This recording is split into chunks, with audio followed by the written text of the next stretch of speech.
Welcome to this explainer. If you've ever thought, man, I'm just way too old to learn French now that I'm past puberty, well, you are definitely not alone. Today, we're diving deep into one of the most common and, frankly, totally discouraging beliefs out there, this idea that adults just literally cannot learn a new language to a high level. For decades, we've been told our brains basically just age out of the whole process. But guess what?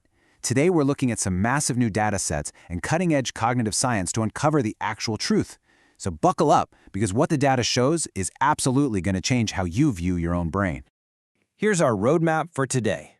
First, we'll tackle the critical period myth. Then, we'll look at a viral grammar quiz that completely flipped the timeline. After that, we'll dive into the emergentist explanation, break down those cognitive and social forces working against us, and wrap up with some highly actionable strategies.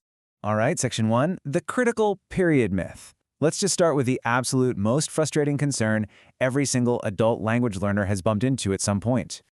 And that is, am I too old? I mean, we've all done it, right? We've all watched little kids just effortlessly absorb languages like little sponges and thought, yeah, my brain definitely doesn't work like that anymore. We feel like we completely missed our golden window because we weren't, doing vocabulary flashcards in our cribs. But where did this idea actually come from?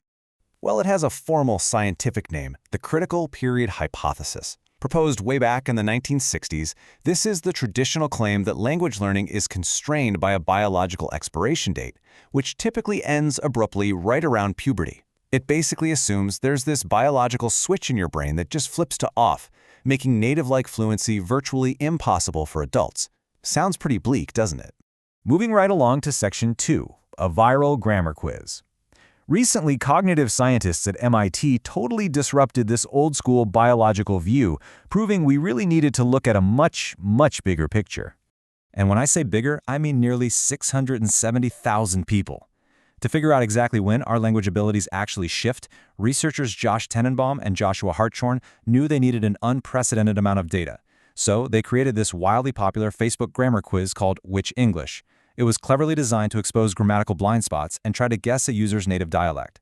Well, the quiz absolutely exploded online, and it allowed them to gather this unbelievable data set of language learners from all over the world.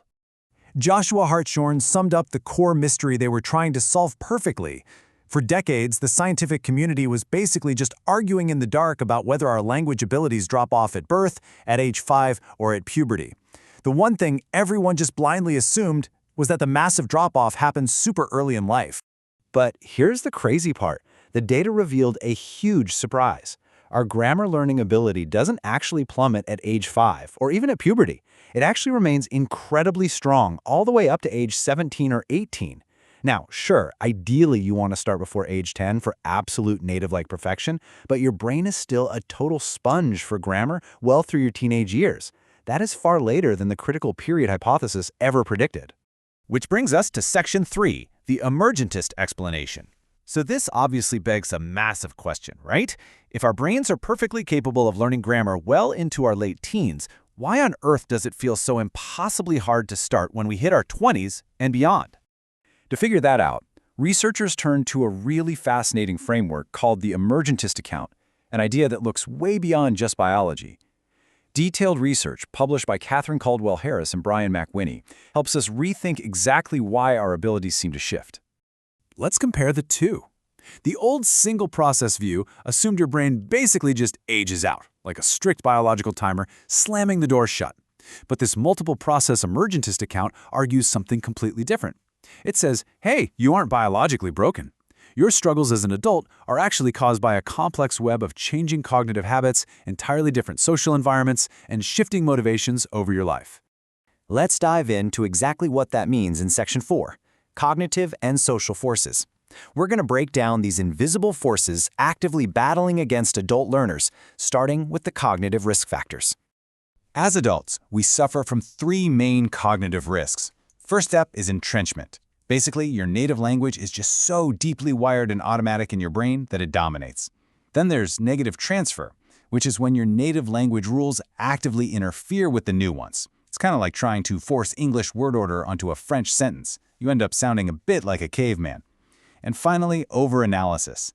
Because we're smart adults, we try to map single vocabulary words to direct translations, completely missing all the natural grammar cues hidden inside full phrases. So, if our adult brains are naturally trying to overthink everything, analyze single words, and wrongly apply old rules, how in the world do we fight back against our own brains?